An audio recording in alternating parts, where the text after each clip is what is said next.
Dear Mona, it's going to be another beautiful day in May. It's the best time of year in Korea right now. You are cozy in your bed, and the sun spills in our room. I wonder what you are dreaming about, if you can even dream at this point. My guess is you're dreaming about milk.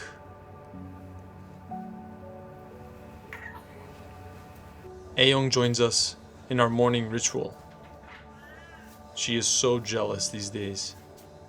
But somehow, your mom makes enough time for both of you. Your grandmother is preparing a great meal for us. Today is a big day because it's your first visit to the doctor and your first immunization shot. The first part of the visit was checking your measurements and making sure everything looks normal. You've grown taller in the past 4 weeks, but we are concerned about your weight. 36.5. The nurse tells us that you are a little underweight for your age. This, along with your little neonatal acne and rashes around your body, are our main concern. But the scariest part of the visit is the immunization shot. The shot was actually pretty small, but to you, it seemed massive and scary. And yes, you cried a lot. But after a moment, it was over. And once again, you became calm. The doctor gave us some insight about your skin. Treatment is straightforward. Keep the baby cool. Because you are only breastfeeding, it's important that we supplement also with vitamin D drops. And of course, it's very important to moisturize, moisturize, moisturize. It was at this stage I felt a bit foolish. I wondered if I listened to your mother sooner, perhaps you wouldn't have felt uncomfortable. Maybe the condition would not have gotten worse. But with the advice of the doctor, we started applying lotion more frequently. And to our relief, your skin was improving.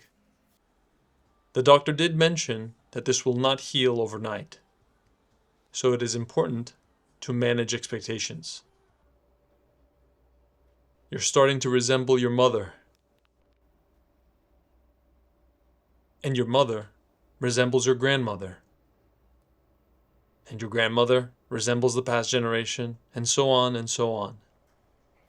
Sometimes I wonder how far back it goes.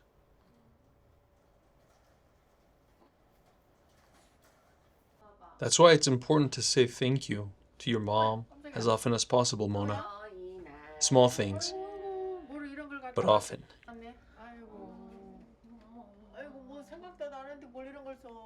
Let's do it together so we can both appreciate them more.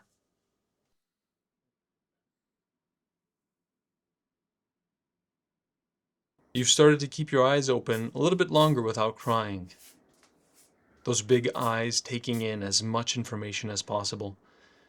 I've been using this kangaroo sling, and it's been a great little cheat code for how to get you to relax and fall asleep. The problem is, when I take you out of the kangaroo pocket, you cry and wake up again. We're still figuring this thing out.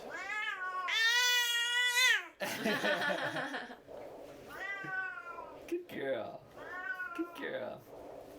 Boop, boop, boop, boop, boop. Shower time is no longer scary. Yeah. You seem to actually enjoy the water. This makes me so happy because your mom and I love the sea. That's good. In fact, I proposed to your mom while we were on a remote beach in Zakynthos, Greece. But that's a story for another time.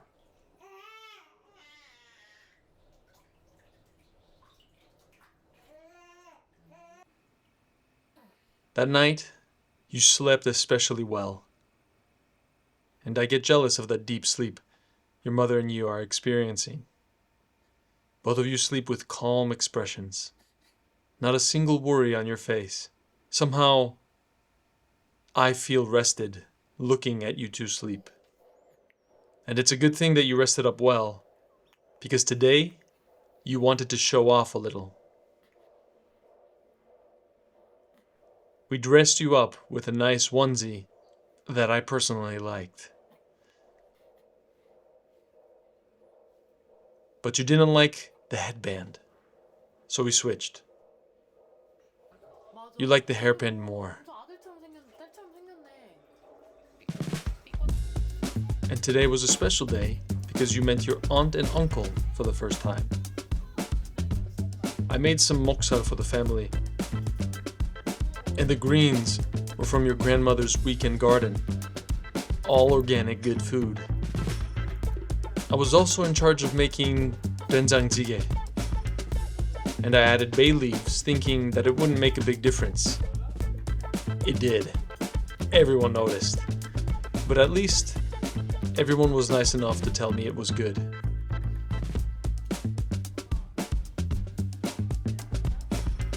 There's your grandma with her two daughters. I wonder what the feeling must be, sitting in between the next generation, the light shining brightest on your kids. That's your Uncle Gyeongjin. He's a really cool guy, and one of the bubbliest people I know. He doesn't really know much about babies though, so give him some time to understand you. And your aunt, Aram. She is a character. So different from Didi, but still always loving in her own way.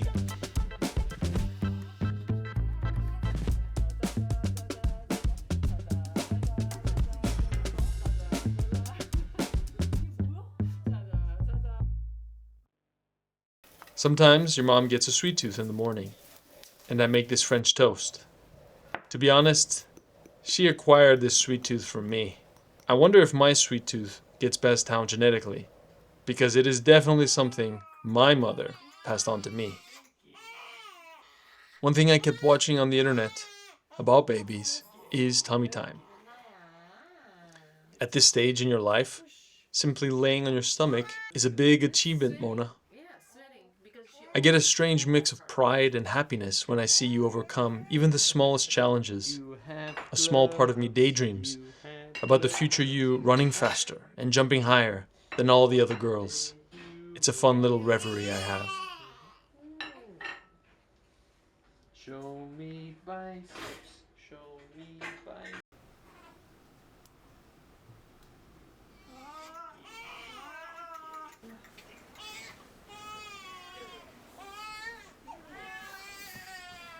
We tried cutting your nails this week also.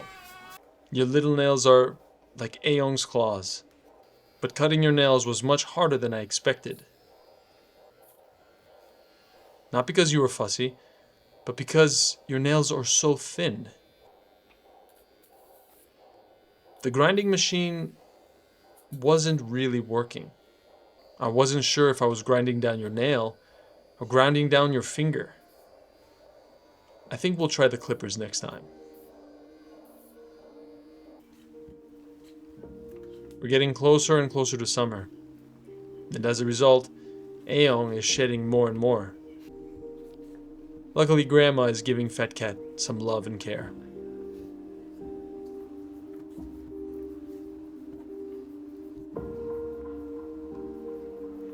This is where I write my letters to you, Mona. And that's you inside there, making sure that I only use the good images of you.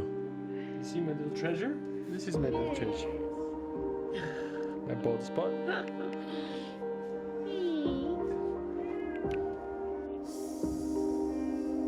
Your mother is attempting a new technique to get you to sleep.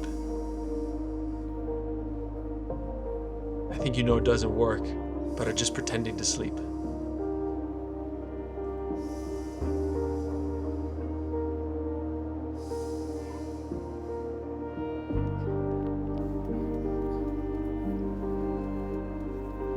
Despite the poops, the burps, the pees, that little face of yours is bringing us so much joy, Mona. I hope that I can be a good and just father to you. I hope that I can be a loving husband to Didi.